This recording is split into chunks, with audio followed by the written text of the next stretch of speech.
Okay, so we'll make a start. So welcome everybody. Sorry it's a bit of a squeeze. I hope you can roughly see us. I'm Simon Evnitsky. I'm the chair of the organising committee for the Railway Challenge. You're all very welcome here. Some of you have been previously, I know. Some of you it's the first time. The idea of this session is to give you a bit of a briefing about the Railway Challenge. We'll run through a different number of the different aspects of the challenge, and then there'll be plenty of time for you to ask questions and for us to give you answers afterwards. I'll introduce everybody. After we've done that, and I don't think we'll be more than about half an hour, we'll have a ride down on the train so you can see all the layout, where everything is on the challenge, where your locos will be running. There'll be opportunity for you to get out and have a look at the track, have a little walk around, and then we'll come back. I think you can walk back or come back on the train. Okay, so I'll just do quick introductions, and then we'll go through a number of different aspects of the challenge. So we're going to go through. First of all, I think I'll introduce Malcolm. Oh no, I won't. He's not here. He is. Yes, he is. He's behind. Oh yeah. I thought you'd gone to get something. Malcolm Dobell is the deputy head judge, so he's an important person to know. He'll talk to you in a minute about how the judging works. And you can ask him questions as well. Then after that we'll have a safety briefing from Richard. Richard Colby is from the railway here. We're very pleased that the Friends of Stapleford Miniature Railway, who operate the railway here, allow us to run on the railway. And Richard will tell you about the railway, how it operates, and some safety briefing things that you need to know. Then the rules and the challenges. So Tim Fairbrother, Tim is the author of the rules, and he chairs the rules committee. So he'll run through the different challenges, tell you some things about the rules, maybe some things that have changed this time, and again you'll be able to ask Tim things. Then Malcolm will talk about, I've already introduced Malcolm, he will go through the how the judges operate. Then Bridget Eickhoff, Bridget is here. Bridget is the controller. She's responsible for the operations on the day. Obviously we've got 15 teams entered, so it is quite a challenge for us to get all those teams in the right place at the right time. Bridget has a detailed plan for how it'll all work, and she'll explain how that works to you in a minute. Then another important aspect, as well as the judges, we have a team of scrutineers, and Tim Poole next to me. Tim is the chair of the Scrutineers, and he'll explain how the scrutineering works. Just a word on that. The judges, so we have two separate teams. The judges are all independent of the teams, and they're people from the senior people from industry who know what they're talking about, and they'll make all the judges. They'll judge the different challenges, and then the head judge will bring all the judges together, and then they'll make the final decisions about how the scoring, how the points are allocated and that sort of thing. We also, though, have scrutineers. The scrutineers are responsible initially, Tim leads that, scrutineers are responsible for checking that your locomotives meet all the specifications that we've set for you and meet all the safety aspects, all the safety requirements that we've set out. But they, don't be surprised, because they are people who are associated with teams. What we've generally done is we ask each team to provide a scrutineer. The scrutineers won't scrutinise their own teams, but that's the way that works. Okay, but then they don't make decisions on how the points are allocated. They hand over everything to do with scrutineering. You know, if there are any aspects that you don't quite get through on scrutineering, they'll hand that over to the judges, and the judges will make a decision as to whether you can run or whether you'll get points deducted, or that sort of thing. Good. Okay, so I'll hand over now to Richard, who will explain the railway and give you a safety briefing. Good morning, everybody. Welcome to familiar faces. Welcome to new faces. New faces, you're in for a treat, I can assure you of that. Just a quick overview of the railway itself. The Stapleford Miniature Railway is one of the premier miniature railways in this gauge in the country. It is privately owned, and because it's privately owned, it's ideal for the Railway Challenge, because obviously we don't have to juggle things around the public. We actually open to the public just twice a year, in June and August bank holiday, and we run for charity and also for maintenance of the railway. I think the most important thing for you to think about today is safety as you walk around the railway. You can walk wherever you like. There are no restrictions, except don't go over towards the hotel grounds, because that's private as well. It's a very posh hotel. It's a very posh hotel. I mean, they're very friendly, but best to keep this side of the fence.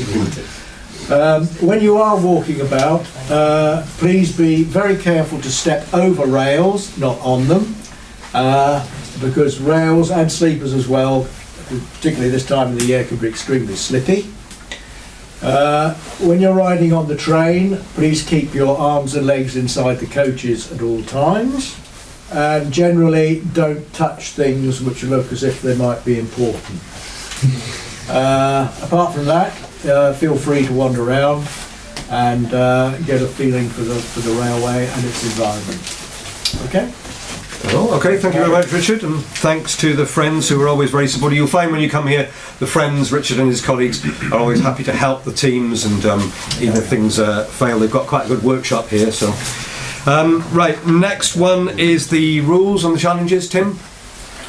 Okay, thanks, Simon. So, as Simon mentioned, I'm Tim Fairbrother. I'm responsible for the rules document. There are two documents which hopefully you're very familiar with by now for the Railway Challenge. One being the rules, which I've got a copy of here, and the other being the technical specification, which I think Tim Poole will talk about when he goes through scrutineering in a short while. So, these two documents essentially outline all of the requirements for your participation in the Railway Challenge. The rules document sets out the requirements for team and individual eligibility and other requirements for your conduct, and also details how each of the challenges that you'll be able to be competing in are run. The technical specification details how you design and construct your locomotive to compete in the Railway Challenge. I won't go through this document in detail. I'll just talk about some specifics, in particular focusing on the challenges that you're required to compete in, and then when we go out on the run round the railway, I can highlight where some of the challenges will take place, so you've got an understanding where on the track you'll be competing in each of the challenges. There are 7 track-based challenges, and the way that they are laid out in the rules for your information is the order in which they'll take place on your challenge run round the railway. So essentially, the railway, as you may be aware, we start here at the station, and you'll find this out when we go out on the run, goes down a gradient, through a tunnel, round a lake, and then that forms a loop where it then rejoins the route back up through the tunnel, back up to the station. So on your challenge run, you'll do one single run down, round the loop and back up to here. And in that run, you'll complete 6 out of the 7 track-based challenges. So as we go round the loop, I'll go through them in order. The first challenge is the auto stop challenge. It's worth saying at this point, all of the challenges are based on real challenges for a real railway to run reliably, safely and efficiently. So the auto stop challenge is intended for you to design a system so that your train can stop accurately automatically. So on passing point A, you will be required to stop your train will be required to stop as accurately as possible at point B. So it's imperative that you design a system which is both reliable to do that and sufficiently accurate, because the more accurate you are, the more points you'll get in that challenge. That challenge happens at the bottom of the run down to the lake, just prior to going across the points, which are at a place called the Haven, which we can point out, which is when we get down to the lake, and prior to then going round the loop.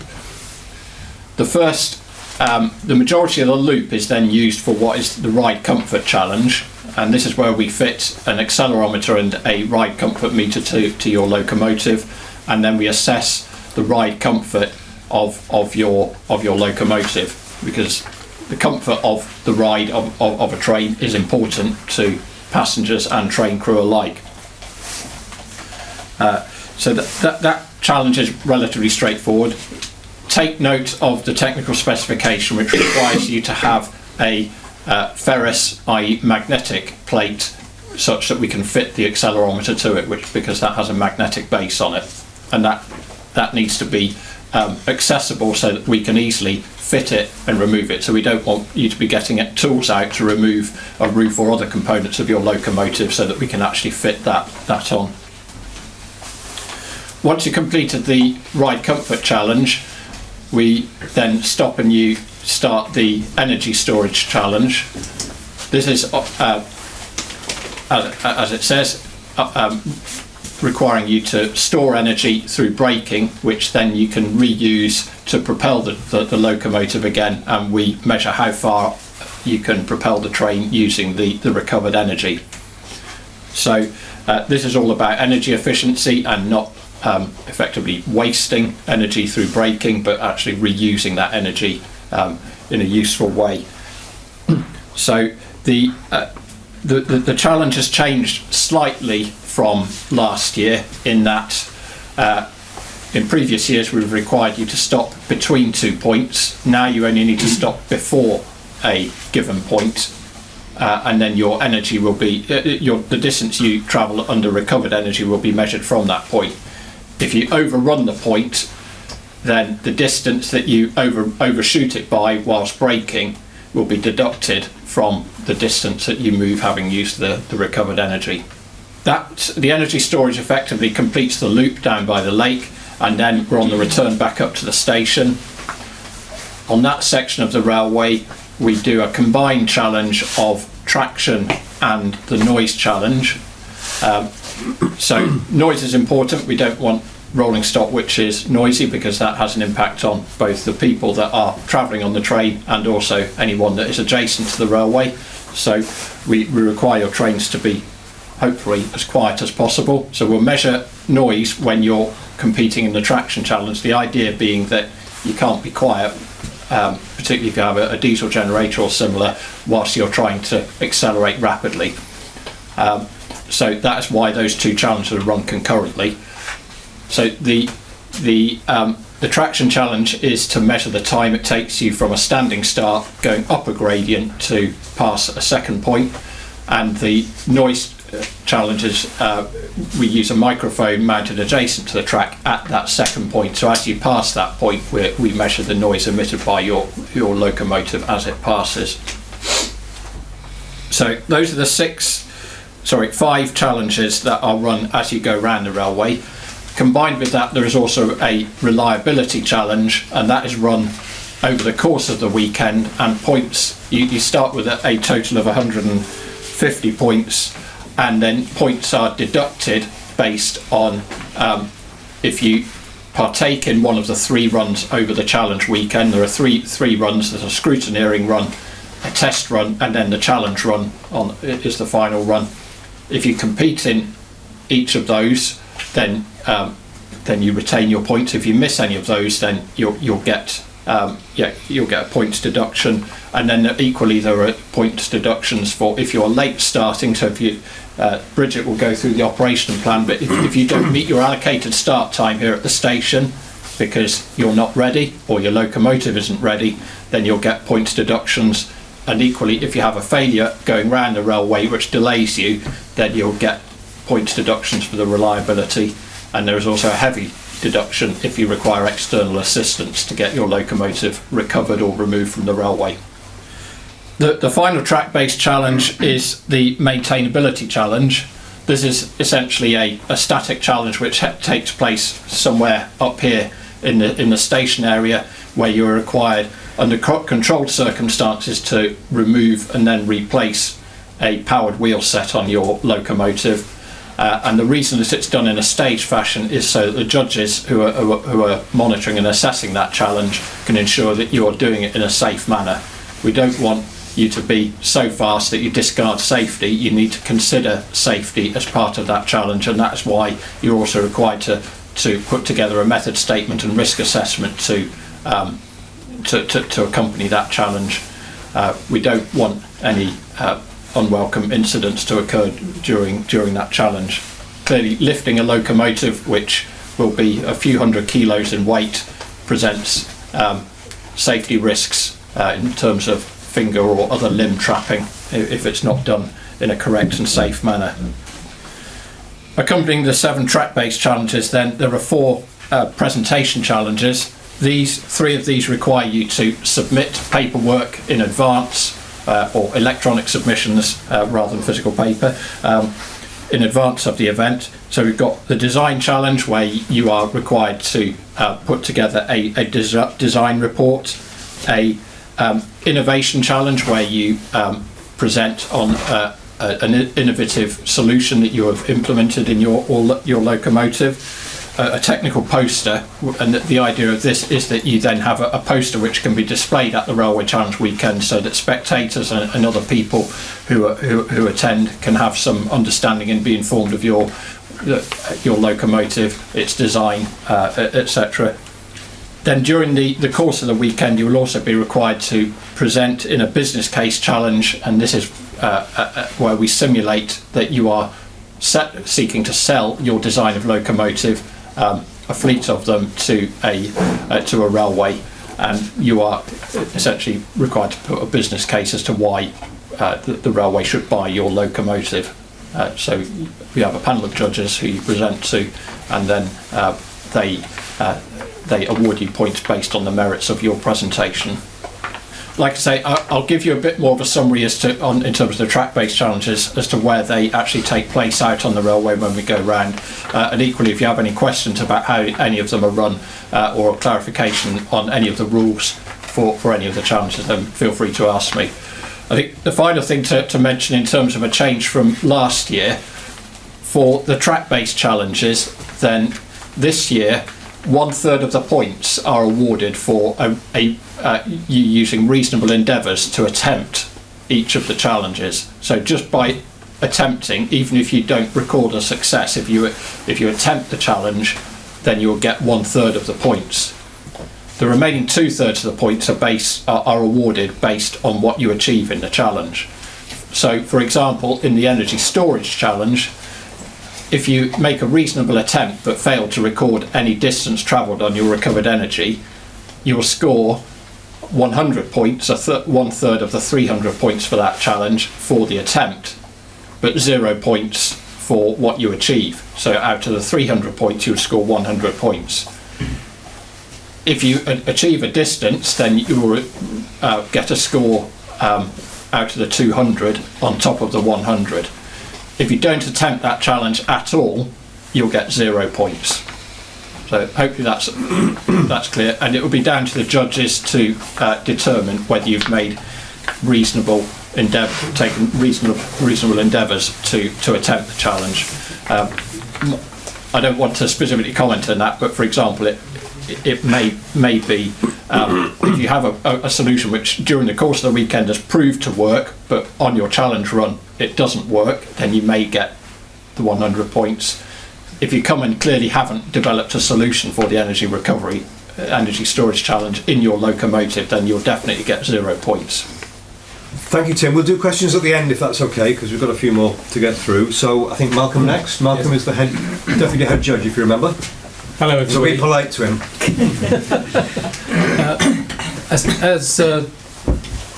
As everyone said, the judges tend to be venerable members of the railway industry, but we are recruiting some youngsters as well to replace those of us who are going to fall off our perch. I didn't say venerable, I said senior. but replace some of those who are going to fall off our perch from time to time. As Tim said, the judges have to interpret the rules. Tim's used his best endeavours to make them as watertight as possible, but each year the teams manage to find ways of causing us to scratch our heads a bit.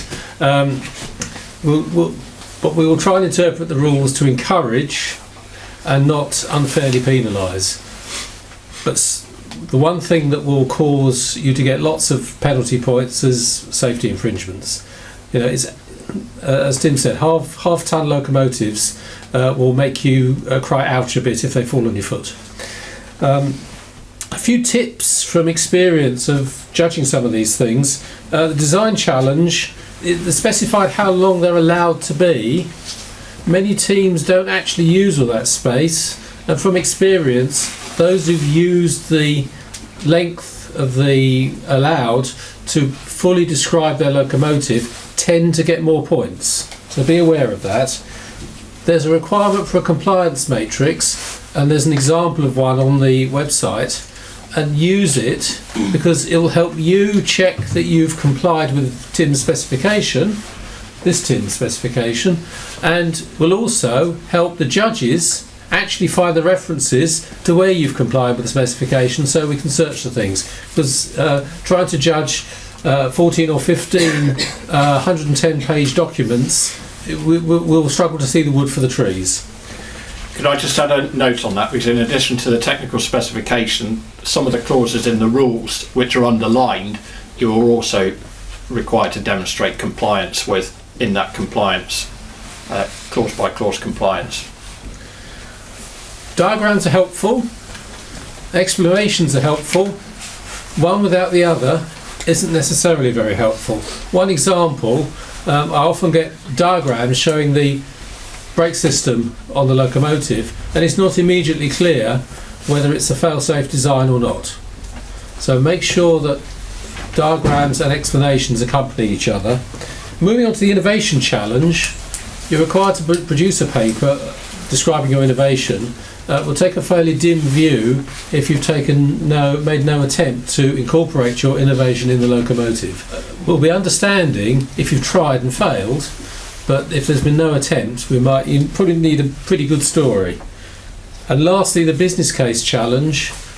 Be mindful of the venerable judges who might need little help with their eyesight from the poster, so some handouts might be appreciated, particularly on any financial equations or financial business cases. That's just one more thing about penalties. The judges will try and award penalties and advise teams of the penalties they've awarded before the final scores are presented. But on the Sunday evening after the last team has run, there'll be a lot of pressure to get on to the prize giving, and there may not be time to speak to each team individually. We will make sure we speak to teams if the penalties are making a difference for a high placed team. So you could be first, but for the penalties, we'll make sure we tell you about that. But if you're 9th or 10th and you've got some penalties, we may not have time to tell you, but we'll give you feedback after the event. If there is time, we will tell you. That's my lot. Okay, thank you, Malcolm. Again, questions at the end. So Bridget next. Bridget is the controller and responsible for the operations on the day together with the railway. Right. Hi, everybody. As Simon said and various other people have alluded to, this is a very complicated logistical exercise, and by the time you've been round the railway you will see that. But I'm actually going to start with safety, and Richard has said a few things about the safety of the railway. I'm going to say a few more. It's a railway. Trains run on it, and trains are big things, heavy things. You don't want to get in the way of them. So you need eyes in the back of your heads, and you need to look out for your friends and colleagues as well. People get engrossed in doing things and they don't necessarily see what's going on around them. So make sure you watch. Two of the most dangerous things that you do are unloading the locomotive from whatever you've brought it in, van, and putting it back in again at the end. We've talked about method statements. Think carefully, practice how you're going to do it. You have to have a nominated safety person who is responsible. We will observe what you're doing when you're unloading at the beginning and when you're loading at the end, but you are responsible.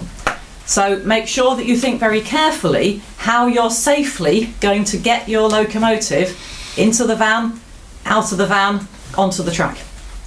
If you subcontract that to somebody else, that's your decision. But we need to understand how you're going to do it. So that's safety.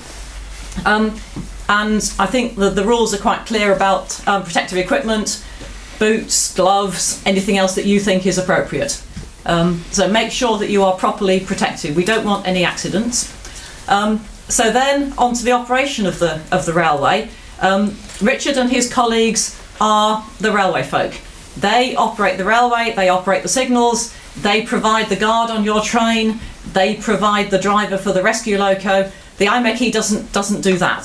They are responsible for the operation of the railway. We request when we're ready for one of your trains to go, and the signallers give the permission for that to happen.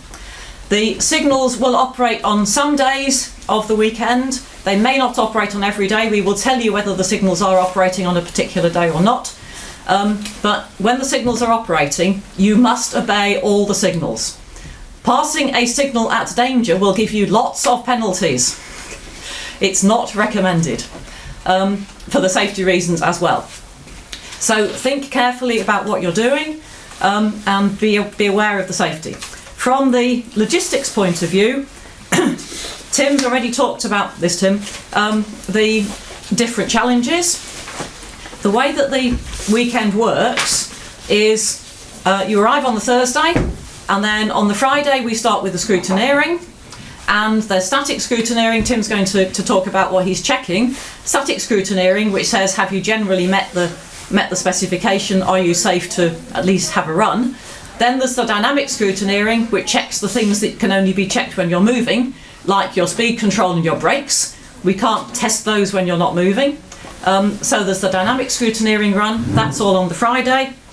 And then on the Saturday, you get an opportunity to practice the challenges. So you get one slot on the track to practice. We can do one run round. You get a certain amount of time from leaving here to getting back up here, and you can practice whatever you want in that time as long as you get back on time. So think about how you want to use it. Which are the challenges where you think you really need to practice them, where you can't practice them before you come, and plan to use that slot as well as you possibly can. You don't get a second go at it.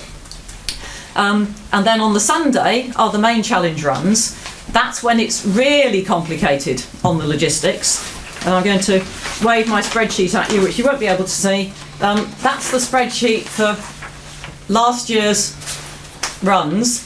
The different colours of the different teams. That's what happens in quarter-hour slots, or that's what's supposed to happen. That's the plan. It never actually works to plan. So things will go wrong, things will change, and we will have to ask you to be flexible. And as well as penalties, there are bonus points for people who are flexible and are willing to go a little bit earlier because somebody else isn't ready. So bear that in mind as well. You can get bonuses as well as penalties. What else do I need to say? I think those are the main things. Maybe there might be some questions after. Yep. Thank you, Bridget. Okay, and finally then Tim Fairbrother, who is the head of Sorry, I'm getting mixed up with Tim's. Hi. Is the head of Scrutineers. For my sins, I wrote the tech spec, which means I've landed up with the job of making sure you've complied with it with a team of scrutineers. The tech spec only has requirements that you would find in a real locomotive. We haven't done anything artificial because it's a competition, a game. There's nothing in there that isn't a requirement that you would find in a real specification. So it's all incredibly good learning when you're building these locos. Furthermore, the tech spec was based on a cut down version of a real specification for a real loco used on the Jubilee Line extension. So it's 100% real. What you're doing is 100% useful. The purpose of scrutineering is to make sure, firstly, you've complied with that tech spec for safety reasons, and secondly, for a level playing field. We are very keen to make sure we always have a level playing field, that all the teams have complied with the same requirements. That's as good as we can get. The other thing about the requirements, we do regularly change them. This means that teams who have had a loco before won't just be able to put it in again tweaked and get a super advantage over new teams. We change the tech spec. Sometimes we add new challenges. Tim here adds new challenges to try and make sure that teams can't do that. And it does work, because we've had many years where the team that wins is actually a new team. And one of the reasons for that is the new teams are generally presenting locomotives designed by all the team members. So when it doesn't work on the day, they all know how it works and have a fairly good chance of putting it right.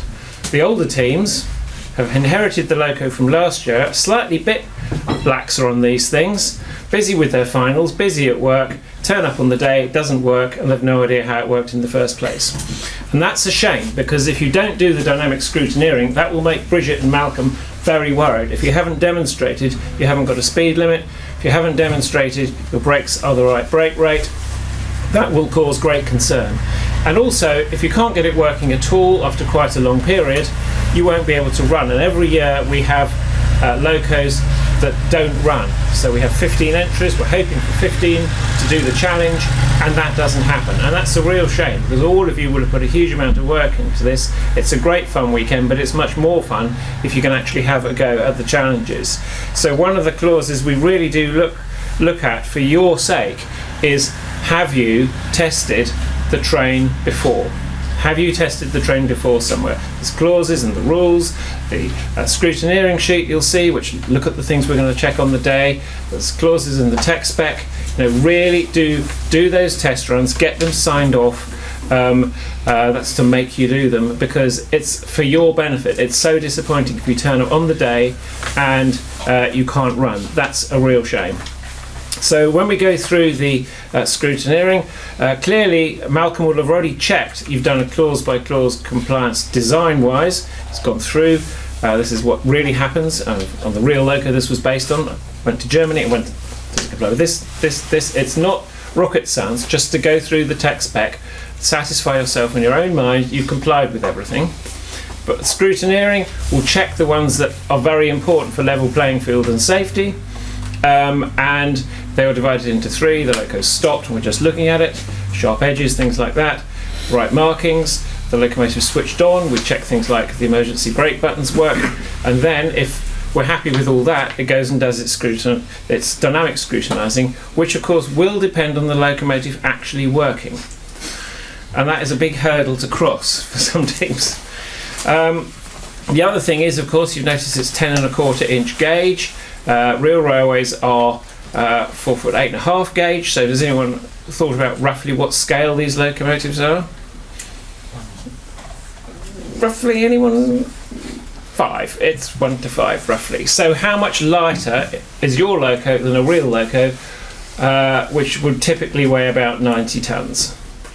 Okay, so how many times lighter is your loco if it's a scale to 1 to 5? How many times lighter? They all know, they're afraid to say. Does someone say it? I ask this question every year. How much lighter will your loco be? 125 times. 125 is the right answer. So roughly, that's what you're going to find your loco roughly weighs. 90 tons divided by 125. That's quite heavy, which means that you will inevitably find yourself designing a loco that can be broken down into the main components, the ease of transport and safe loading and unloading, and you will have to demonstrate you can do that safely. This is a very heavy piece of kit.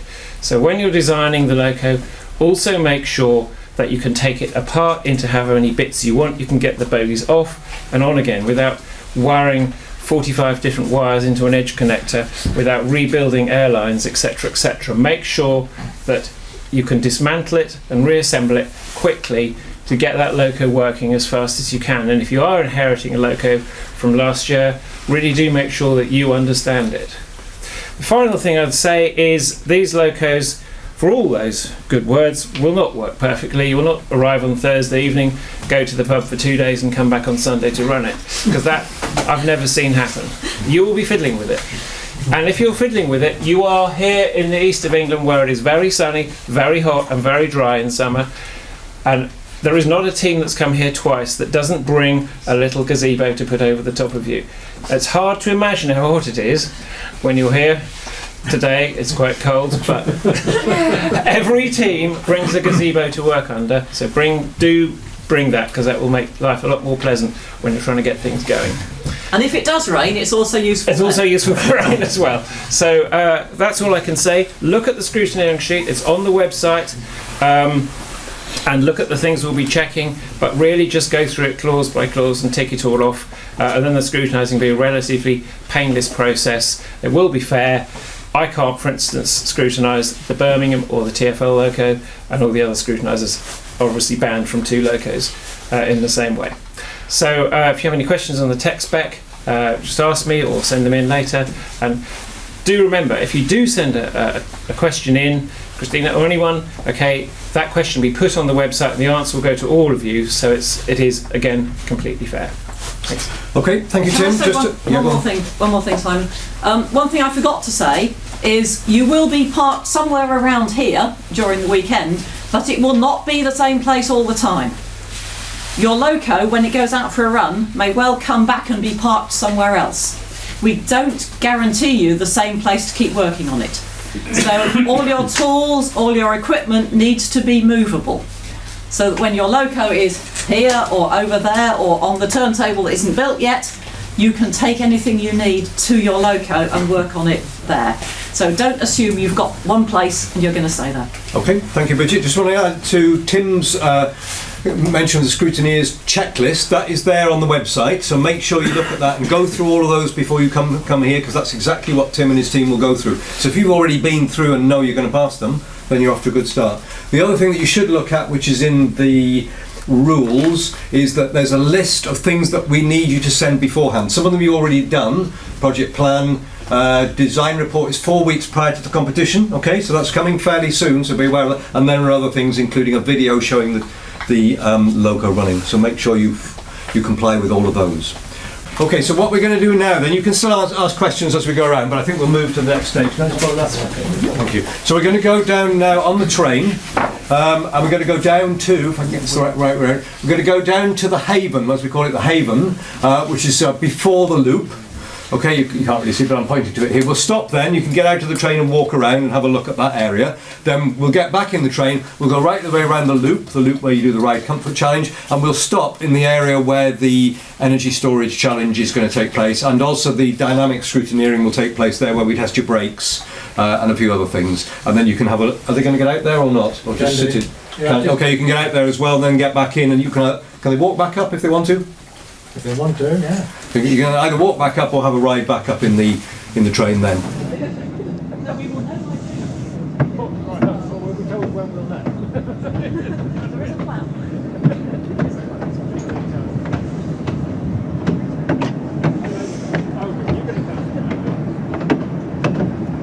This area is the focus of most of the track-based challenges during the weekend.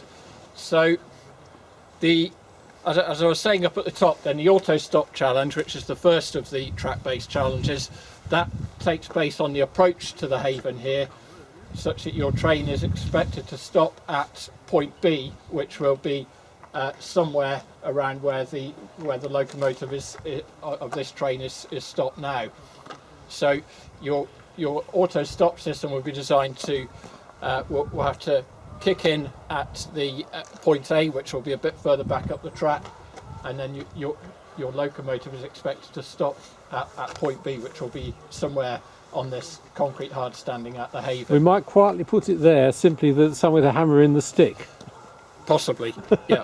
Somewhere in this vicinity anywhere, before the points here. In front of the locomotive you can see the points, and then the track splits. So we go clockwise around the loop and then returning to this point along the lakeside. So the Ride Comfort Challenge will start once you pass the points. There's a small bridge just beyond the signal box. So the Ride Comfort Challenge will start there, and then it will go all the way round the loop, and then it will stop at what we call the spillway, which is where you can see those two arches. There's a spillway out of the lake there into the river. And that is where the Ride Comfort Challenge stops. So we'll go around there in a minute, and you'll get a feel for the loop of the railway. The Energy Storage Challenge will then commence from the spillway and then run round, and you'll be required to stop at just past this side of the tree that you can see along the tree that's overhanging the lake. You'll be required to stop recovering energy to the point just this side of that tree, and then using your recovered energy to propel the locomotive along this straight back towards this point. And then the final two challenges, being the traction and noise challenges, those will take place a bit further back up on the track that we've already come across, somewhere around where the trees on the right hand side of the track stop. Will be the start of the traction and noise challenge, and then that will take place on that bank going back up towards the tunnel.